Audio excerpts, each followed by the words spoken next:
चलिए हम देखते हैं दृष्टि आईएएस का करंट अफेयर्स उत्तर प्रदेश के लिए। उत्तर प्रदेश का करंट अफेयर्स देखते हैं जो हमारे आने वाले एग्ज़ाम यूपीपीसीएस हैं, आरओएआरओ है या बीपीओ एग्ज़ाम है या जूनियर असिस्टेंट एग्ज़ाम है, उत्तर प्रदेश से जो बनने वाले करंट अफेयर्स हैं उनको देखते हैं। ये जुलाई मंथ का है, जुलाई 2024 का है। देखते हैं इसमें उत्तर प्रदेश का जुलाई मंथ का करंट अफेयर्स है। आभा आईडी के माध्यम से सर्वाधिक टोकन चर्चा में क्यों है? हाल ही में उत्तर प्रदेश ने आयुष्मान भारत हेल्थ अकाउंट के माध्यम से 1 करोड़ टोकन सृजित करके कीर्तिमान स्थापित किया है। इसके मुख्य बिंदु हैं, उत्तर प्रदेश एकमात्र भारतीय राज्य है जिसने अभी तक कुल 1 करोड़ 43 लाख टोकन सृजित करने की उपलब्धि हासिल की है। उत्तर प्रदेश के बाद आंध्र प्रदेश 60,33,104 टोकन के साथ दूसरे स्थान पर है, जबकि कर्नाटक 42,57,944 टोकन के साथ तीसरे स्थान पर है। अगला पॉइंट है, वर्ष 2007 से शुरू किए गए और वर्ष 2022 में नवीनतम अद्यतन किए गए भारतीय सार्वजनिक स्वास्थ्य मानक दिशा निर्देश प्राथमिक से लेकर माध्यमिक स्तर की स्वास्थ्य देखभाल सुविधाओं तथा सार्वजनिक स्वास्थ्य सुविधाओं हेतु गुणवत्ता मानक निर्धारित करते हैं।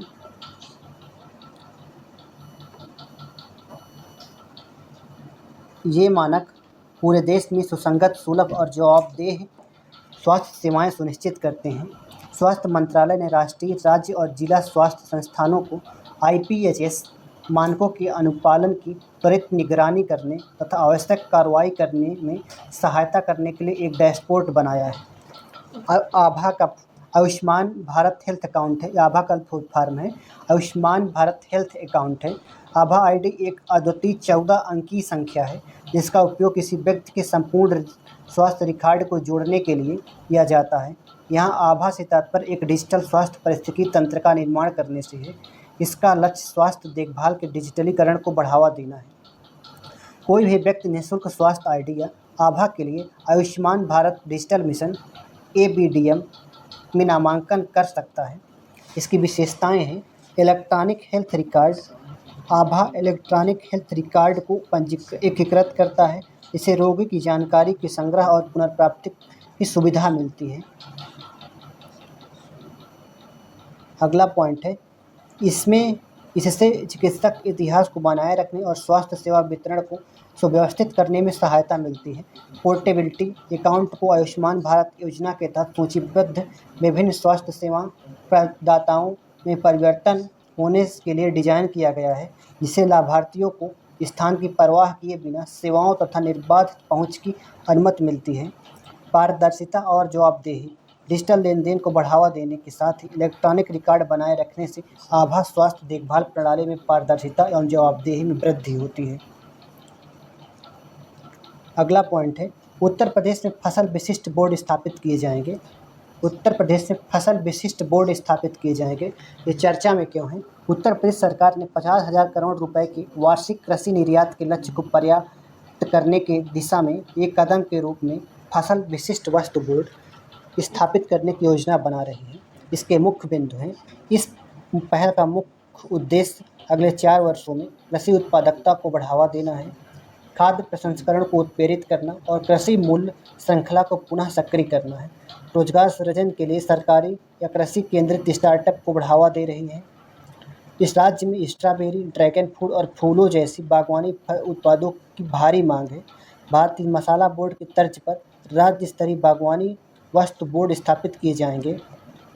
अगला पॉइंट है, भारतीय खाद्य एवं कृषि chamber, Indian chamber of food and agriculture ICFA ने कृषि उद्योग और निर्यात को बढ़ावा देने हेतु उत्तर प्रदेश राज्य कृषि परिषद का गठन किया है। इससे सरकार कृषि विशेषज्ञों और किसानों के बीच समन्वय को बढ़ावा मिलेगा। परिषद सतत कृषि पद्धतियों को बढ़ावा देने, बाजार पहुंच बढ़ाने और निर्यात को समर्थन देने पर ध्यान केंद्रित करेगी। यह फरवरी 2025 में लखनऊ में एग्रो वर्ल्ड पर 25 शिखर सम्मेलन की मेज़बानी करेगा। भारतीय मसाला बोर्ड के बारे में देखते हैं। मसाला बोर्ड का गठन 26 फरवरी 1987 को मसाला बोर्ड अधिनियम 1986 के अंतर्गत तत्कालीन इलायची बोर्ड वर्ष 1968 और मसाला निर्यात संवर्धन परिषद वर्ष 1960 के विलय से किया गया था। वाणिज्यिक बोर्ड के अंतर्गत 5 वैज्ञानिक कमोडिटी बोर्ड हैं।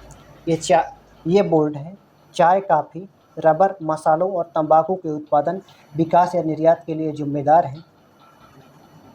यह 52 अनुसूचित मसालों के निर्यात, संवर्धन और इलायची के विकास के लिए जिम्मेदार है। मसाला बोर्ड भारतीय मसालों के विकास और विश्वव्यापी प्रचार प्रसार के लिए प्रमुख संगठन है।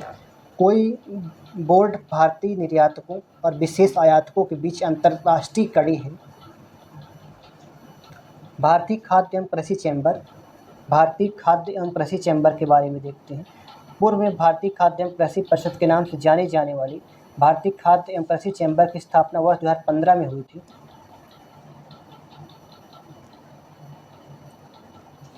यह भारत में शीर्ष निकाय है जो व्यापार नीति और विकास एजेंडे पर कार्य करता है। व्यापार सुविधा, साझेदारी, प्रौद्योगिकी एवं कृषि व्यवसाय सेवाओं के लिए एक वैश्विक मंच के रूप में कार्य करता है। भारतीय खाद्य एवं कृषि चैम्बर। अगला पॉइंट है, पुतिन ने हाथरस भगदड़ त्रासदी पर संवेदना व्यक्त की है। चर्चा में क्यों है? हाल ही में रूसी राष्ट्रपति व्लादिमीर पुतिन ने उत्तर प्रदेश में एक धार्मिक समागम में हुई भगदड़ पर शोक व्यक्त किया है, जिसमें 121 लोग मारे गए थे। भगदड़ भीड़ का एक आवेगपूर्ण सामूहिक आंदोलन है, जिसके परिणाम स्वरूप अक्सर चोटें और मौतें होती हैं। मुख्य बिंदु हैं, भगदड़ उत्तर प्रदेश के हाथरस जिले में हुई है। पीड़ित हजारों लोगों की भीड़ का हिस्सा थे जो एक धार्मिक उपदेशक के सत्संग के लिए सिकंदरा राव क्षेत्र में फुलराई गांव के पास एकत्र हुए थे। उत्तर प्रदेश पुलिस ने धार्मिक समागम के आयोजकों के खिलाफ प्राथमिक सूचना रिपोर्ट दर्ज की है। आयोजकों पर साक्ष्य छिपाने और केवल 80,000 लोगों को उपस्थित होने की अनुमति के बावजूद 2.5 लाख लोगों को कार्यक्रम में एकत्रित होने की अनुमति देकर शर्तों को उल्लंघन करने का आरोप है। प्रथम सूचना report first information report FIR। प्रथम सूचना रिपोर्ट एक लिखित दस्तावेज है जो पुलिस द्वारा तब तैयार की जाती है जब उसे किसी संज्ञेय अपराध के बारे में सूचना प्राप्त होती है। यह एक सूचना रिपोर्ट है जो समय समय पर सबसे पहले पुलिस तक पहुंचती है, इसलिए इसे प्रथम सूचना रिपोर्ट कहा जाता है। यह आमतौर पर एक संज्ञेय अपराध के शिकार व्यक्ति द्वारा उसकी ओर से किसी व्यक्ति द्वारा पुलिस में दर्ज कराई गई शिकायत होती है। कोई भी व्यक्ति संज्ञेय अपराध की सूचना मौखिक या लिखित रूप में दे सकता है। FIR जो है भारतीय दंड संहिता IPC, आपराधिक प्रक्रिया संहिता CRPC 1973 या किसी अन्य कानून में परिभाषित नहीं है। हालांकि पुलिस नियमों या कानूनों में CRPC की धारा 154 के तहत दर्ज की गई जानकारी को प्रथम सूचना रिपोर्ट के रूप में जाना जाता है। अगला पॉइंट है, काशी में एग्री जंक्शन केंद्र खुलेंगे, चर्चा में क्यों है? अधिकारियों के अनुसार काशी में प्रशिक्षित युवा कृषकों के लिए 20 एग्री जंक्शन केंद्र खोले जाने हैं। मुख्य बिंदु है, चालू वित्त वर्ष के लिए जिले का लक्ष्य युवा प्रशिक्षित किसानों के लिए 20 एग्री जंक्शन केंद्र खोलना है। राज्य सरकार ने वर्ष 2016-17 में इस योजना की शुरुआत की थी। वर्ष 2016-17 से 2023-24 के बीच 104 केंद्र खोले गए हैं, जिनमें से 71 वर्तमान में सक्रिय हैं। कोई भी कृषि या कृषि व्यवसाय प्रबंधन स्नातक जिसके पास किसी राज्य केंद्रीय विश्वविद्यालय या भारतीय कृषि अनुसंधान परिषद या विश्वविद्यालय अनुदान आयोग द्वारा मान्यता प्राप्त किसी अन्य विश्वविद्यालय से कृषि और संबद्ध विषयों जैसे बागवानी, पशुपालन, वानिकी, डेयरी, पशु चिकित्सा, मुर्गी पालन तथा इसी तरह के गतिविधियों में डिग्री है, वह एग्री जंक्शन केंद्रों की स्थापना हेतु आवेदन करने के लिए पात्र होगा। इसके अलावा कृषि में अनुभवी डिप्लोमा धारक, इंटरमीडिएट योग्यताधारी उम्मीदवारों पर भी विचार किया जाएगा। चयन के बाद लाभार्थियों को ग्रामीण व्यवसाय विकास योजना में 13 दिवसीय प्रशिक्षण भी दिया जाएगा। RIDP व्यवसाय स्थानांतरण और विस्तार प्रयासों को समर्थन देने हेतु स्थानीय विकास निगमों के माध्यम से अनुदान निधि प्रदान करता है। अब ICAR के बारे में देखते हैं। भारतीय कृषि अनुसंधान परिषद, Indian council of agriculture research, इसकी स्थापना 16 जुलाई 1929 को सोसाइटी पंजीकरण अधिनियम 1860 के तहत पंजीकृत सोसाइटी के रूप में की गई थी। यह कृषि अनुसंधान और शिक्षा विभाग, department of agriculture research and education DARE, कृषि तथा किसान कल्याण मंत्रालय, भारत सरकार के तहत एक स्वायत्त संगठन है। इसका मुख्यालय नई दिल्ली में। विश्वविद्यालय अनुदान आयोग 28 दिसंबर 1953 को अस्तित्व में आया। विश्वविद्यालय अनुदान आयोग अधिनियम 1956 द्वारा विश्वविद्यालय शिक्षा में शिक्षण, परीक्षा, अनुसंधान के मानकों के समन्वय, निर्धारण एवं रखरखाव के लिए भारत सरकार का वैज्ञानिक संगठन बन गया है। विश्वविद्यालय अनुदान आयोग शिक्षा मंत्रालय के अधीन कार्य करता है। केंद्र सरकार विश्वविद्यालय अनुदान आयोग में एक अध्यक्ष, एक उपाध्यक्ष, 10 अन्य सदस्यों की नियुक्ति करती है। अध्यक्ष का चयन ऐसे व्यक्तियों में से किया जाता है जो केंद्र सरकार और किसी राज्य सरकार के अधीन नहीं होते हैं। उत्तर प्रदेश का रक्षा सौदा। हाल ही में उत्तर प्रदेश सरकार ने 25,000 करोड़ रुपए के 154 से अधिक रक्षा विनिर्माण सौदों पर हस्ताक्षर किए हैं। इसके मुख्य बिंदु हैं: रक्षा मंत्रालय के अनुसार 2023-24 विगत वर्ष 2024 में भारत का वार्षिक रक्षा उत्पादन 1.27 ट्रिलियन रुपए है, जो 2023 की तुलना में 16.7% अधिक है। विशाल उत्तर प्रदेश रक्षा औद्योगिक गलियारा, जो लखनऊ, कानपुर, झांसी, अलीगढ़, चित्रकूट और आगरा जिलों में 6 नोड्स तक विस्तृत है, में रक्षा परियोजनाओं का विकास हो रहा है। कॉरिडोर की नोडल एजेंसी है। यूपी एक्सप्रेसवे औद्योगिक विकास प्राधिकरण ने Adani defence and aerospace, BrahMos aerospace, रक्षा अनुसंधान एवं विकास संगठन आदि विभिन्न कंपनियों के साथ 154 समझौता ज्ञापनों पर हस्ताक्षर किए गए हैं। उत्तर प्रदेश अपनी मेक इन यूपी पहल को आगे बढ़ाने के लिए रक्षा विनिर्माण को सक्रिय रूप से बढ़ावा दे रहा है। राज्य का लक्ष्य इस प्रयास को गति देने हेतु अपने व्यापक, सूक्ष्म, लघु और मध्यम उद्यम आधार का लाभ उठाना है। उत्तर प्रदेश के अमेठी जिले के कोरवा कारखाने में निर्मित कुल 35,000 कलाशिनको AK-203 असल्ट राइफलें इंडो-रूस राइफल्स प्राइवेट लिमिटेड संयुक्त उद्यम द्वारा भारतीय सेना को दी गई हैं। भारतीय रक्षा बलों के लिए ब्रह्मोस मिसाइलों के निर्माण हेतु लखनऊ में एक और इंडो-रूस संयुक्त उद्यम संयंत्र स्थापित किया जा रहा है। ब्रह्मोस भारतीय रक्षा अनुसंधान एवं विकास संगठन DRDO और रूस के गैर लाभकारी संगठन मशीनो एस्टोनिया NPOM के बीच एक संयुक्त उद्यम है। इसका उद्देश्य भारतीय सेनाओं के लिए अगली पीढ़ी की सुपरसोनिक मिसाइलों का विकास करना है। उत्तर प्रदेश रक्षा औद्योगिक गलियारा के बारे में देखते हैं। यह एक महत्वाकांक्षी परियोजना है। इसका उद्देश्य भारतीय एयरस्पेस और रक्षा क्षेत्र की विदेशी निर्भरता को कम करना है। इसका उद्घाटन वर्ष 2018 में हुआ है। उत्तर प्रदेश एक्सप्रेसवे औद्योगिक विकास प्राधिकरण को राज्य की विभिन्न एजेंसियों के साथ मिलकर इस परियोजना को निष्पादित करने के लिए नोडल एजेंसी बनाया गया है। इसमें 6 नोड्स शामिल होंगे।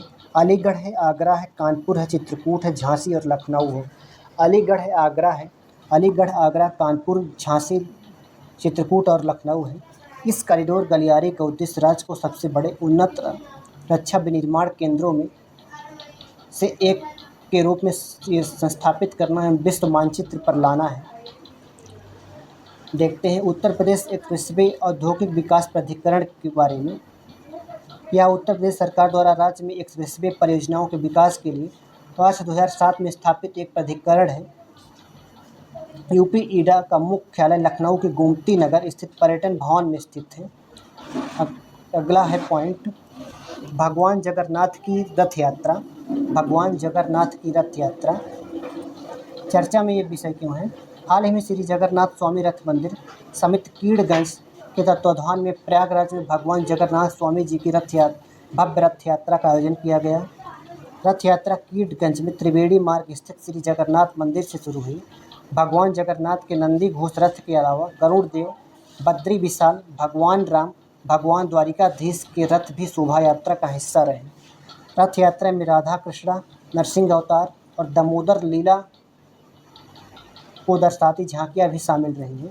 जगन्नाथ रथ यात्रा एक वार्षिक हिंदू त्यौहार है जो भगवान जगन्नाथ, उनके बड़े भाई भगवान बलभद्र और उनकी छोटी बहन देवी सुभद्रा की उड़ीसा की पुरी में उनके घरेलू मंदिर के से लगभग 3 किलोमीटर दूर गुंडीचा में उनकी मौसी के मंदिर तक की यात्रा का उत्सव मनाता है। इस त्यौहार के पीछे की उदंती है कि एक बार देवी सुभद्रा ने गुंडीचा में अपनी मौसी के घर जाने की इच्छा व्यक्त की है। इसका हम मेन पॉइंट देखते हैं। इस त्यौहार की शुरुआत कम से कम 12वीं शताब्दी ईस्वी में हुई है। यह राजा अनंतवर्मन चोडगंग देव ने जगन्नाथ मंदिर का निर्माण करवाया था।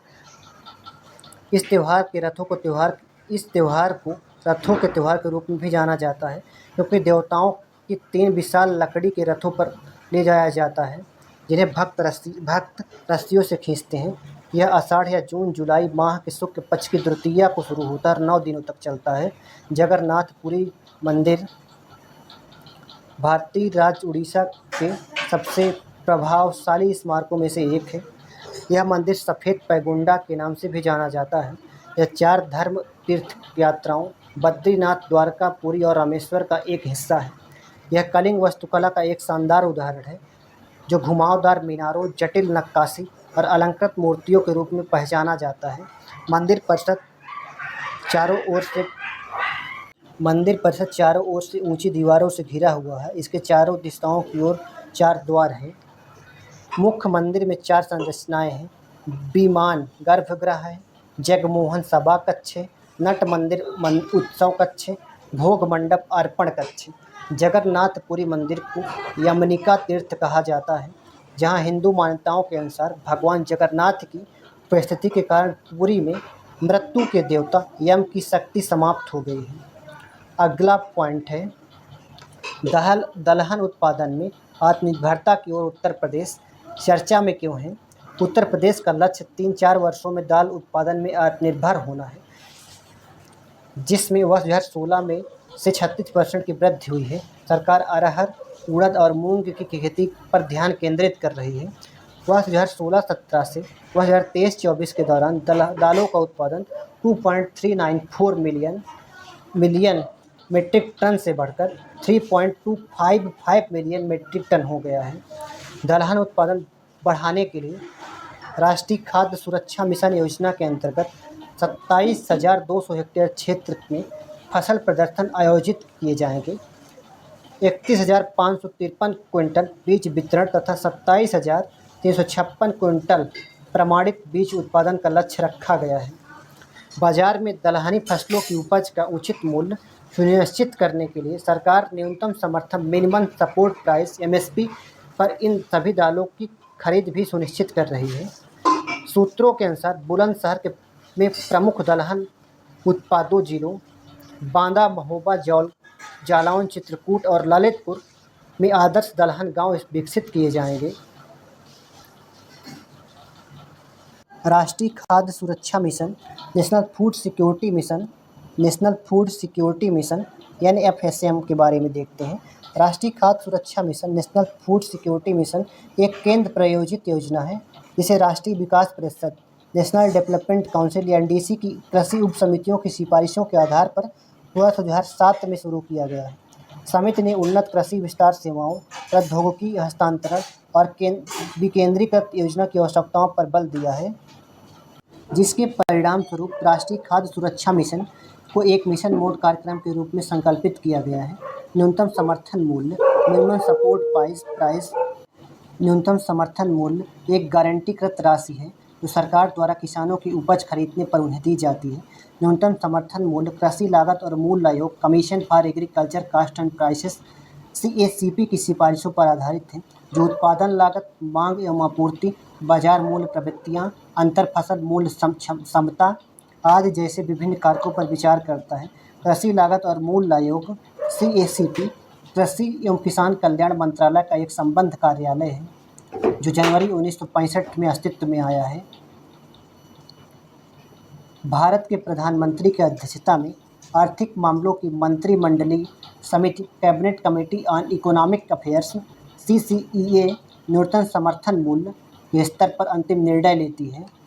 न्यूनतम समर्थन मूल्य का उद्देश्य उत्पादकों को उनकी उपज के लिए लाभकारी मूल्य सुनिश्चित करना और फसल विविधीकरण को प्रोत्साहित करना है।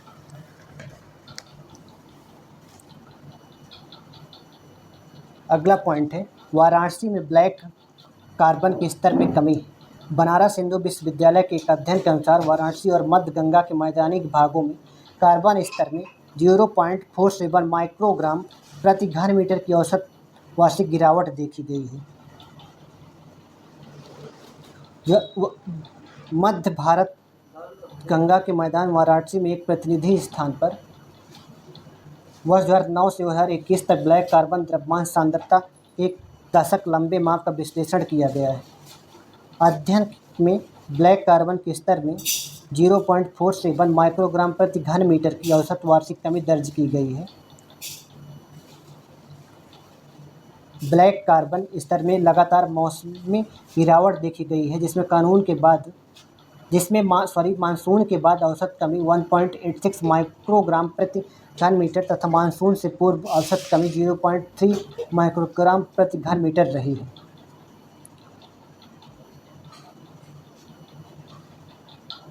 अगला पॉइंट है न्यूरोलॉजिकल डिसऑर्डर का शीघ्र पता लगाना। चर्चा में क्यों है ये? सूत्रों के अनुसार भारतीय प्रौद्योगिकी संस्थान BSU वाराणसी के शोधकर्ताओं ने एक अभूतपूर्व लैब ऑन चिप उपकरण विकसित किया है जो उल्लेखनीय सटीकता के साथ प्रारंभिक चरण की बीमारियों का पता लगा सकता है। यह नवोन्मेषी सफलता पार्किंसन रोग, अवसाद और सिज़ोफ्रेनिया जैसी तंत्रिका या न्यूरोलॉजिकल संबंधी स्थितियों की तीव्र तथा आर्थिक विश्वसनीय पहचान को सक्षम करके स्वास्थ्य सेवा में बदलाव लाने की क्षमता रखती है। IIT BSU स्थित इलेक्ट्रॉनिक्स एवं ऊर्जा उपकरणों के लिए नैनो मटेरियल प्रयोगशाला के वैज्ञानिक द्वारा किए गए इस नवाचार में मस्तिष्क की कार्यप्रणाली को समझने की क्रांतिकारी बदलाव लाने, प्रारंभिक अवस्था में ही तंत्रिका संबंधी विकारों न्यूरोलॉजिकल डिसऑर्डर के लिए नए उपचार का मार्ग प्रशस्त करने की क्षमता है। अगला पॉइंट फिर देखते हैं पार्किंसन रोग के बारे में। पार्किंसन रोग एक प्रोग्रेसिव न्यूरो डिजेनेरेटिव डिसऑर्डर है जो गतिशीलता को बाधित करता है और समय के साथ साथ गतिहीनता और मनोभ्रंश का कारण बन जा सकता है। यह बीमारी और तौर पर वृद्ध लोगों को होती है, लेकिन युवा लोग भी इससे प्रभावित हो सकते हैं। महिलाओं की तुलना में पुरुष इससे अधिक प्रभावित होते हैं। पिछले 25 वर्षों में पार्किंसन की व्यापकता दुगनी हो गई है। पार्किंसन रोग वैश्विक बोझ में भारत का हिस्सा 10% है।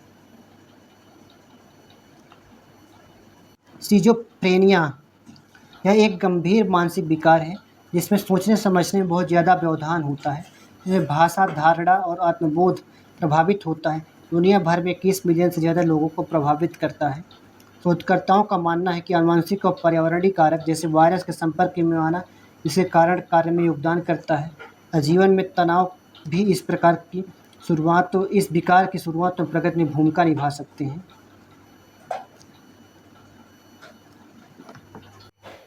अगला पॉइंट है हाइब्रिड कारों पर कोई रजिस्ट्रेशन टैक्स नहीं है। हाल ही में उत्तर प्रदेश सरकार ने हाइब्रिड कारों पर रजिस्ट्रेशन टैक्स माफ़ करने का निर्णय लिया है।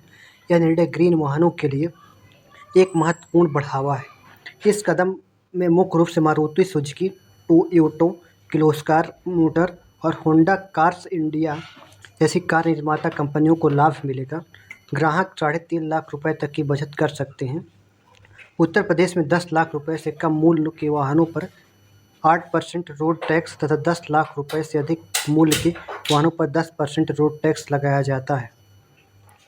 हाइब्रिड वाहनों की कम बिक्री के कारण सड़क कर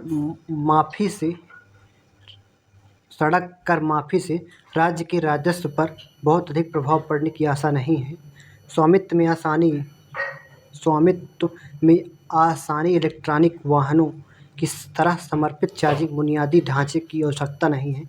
पेट्रोल कारों की तुलना में बेहतर माइलेज और कम अधिग्रहण लागत जैसे कारकों के कारण हाइब्रिड वाहनों की बिक्री में तेज़ी आ रही है।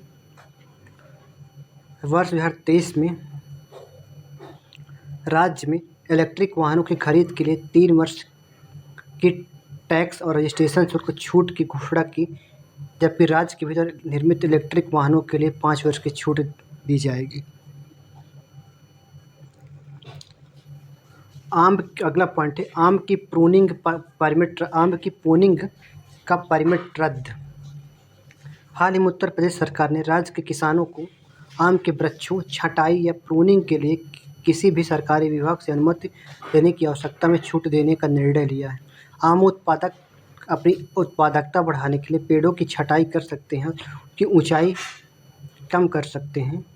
इस निर्णय से पुराने आम के बागों के लिए कैनोपी प्रबंधन आसान हो गया। इससे पुराने आमों के बागों का कायाकल्प हो जाएगा और वो नए बागों की तरह उत्पादक बन जाएंगे। पुराने बागों में नई पत्ती और शाखाओं की वृद्धि में कमी आ गई है, जो फूल एवं फल के लिए महत्वपूर्ण है।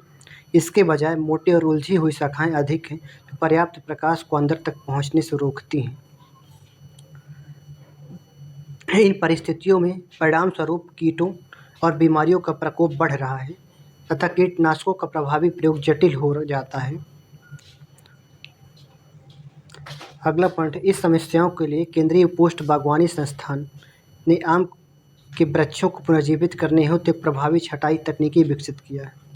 इस विधि को तृतीयक शाखाओं की छँटनी या टेबल टॉप प्रूनिंग कहा जाता है। इससे वृक्षों की कैनोपी खुल जाती है, इसकी ऊंचाई कम हो जाती है, स्वस्थ वातावरण को बढ़ावा मिलता है। मेन पॉइंट जो देखते हैं उनको देखते हैं। इस छँटाई तकनीकी से वृक्षों में से 2-3 वर्षों में ही 100 किलोग्राम तक उपज प्राप्त की जा सकती है। साथ ही अत्यधिक कीटनाशकों के उपयोग की आवश्यकता भी कम हो जाती है। केंद्रीय पोस्ट बागवानी संस्थान के बारे में देखते हैं, जो हमारा स्टैटिक पॉइंट है, जो हर एग्ज़ाम में आते हैं। इसे 4 सितंबर 1972 को भारतीय बागवानी अनुसंधान संस्थान बेंगलुरु के तत्वाधान में केंद्रीय आम अनुसंधान केंद्र के रूप में शुरू किया गया है।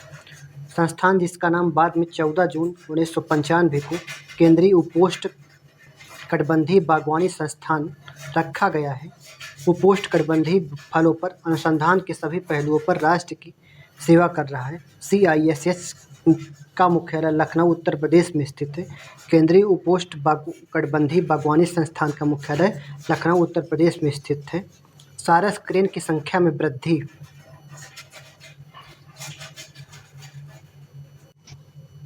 राज्य वन विभाग द्वारा की गई गणना के अनुसार उत्तर प्रदेश में सारस क्रेन की संख्या बढ़ रही है।